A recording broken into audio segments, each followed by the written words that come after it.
বিসমিল্লাহির রহমানির রহিম।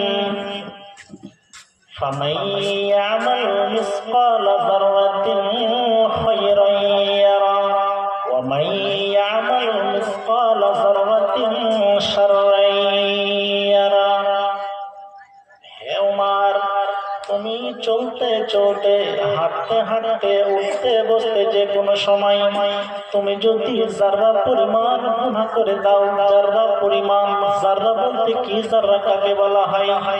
যাররা শুনেন, যদি আপনার পুরুষ পাইতের বাড়ি থাকে আর আপনার জানালা যদি ওই দিকে থাকে, তো জানালাটা আপনি খুলে রাখবেন, আর খুলে রাখার সময় দেখবেন আকাশের দিকে তাকিয়ে দেখবেন, সূর্যের দিকে তাকাবেন, তো সূর্যের আলো দিয়ে ছোট ছোট ক্ষুদ্র ক্ষুদ্র ক্ষুদ্র ক্ষুদ্র কি যেন জিনিস উঠছে, তো ওইগুলোকে বলা হয় যাররা।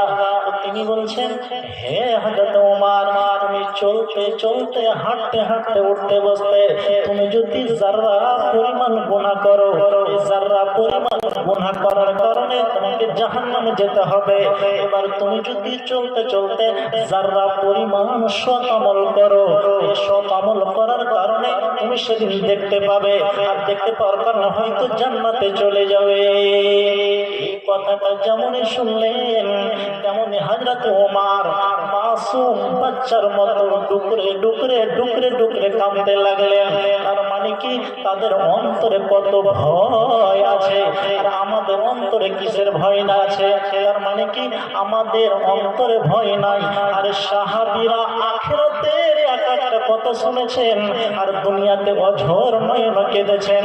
সাহাবীরা আখিরাতের কথা, পরকালের কথা, জাহান্নামের কথা শুনেছেন, আর দুনিয়াতে অঝোর নয়নে কেঁদেছেন।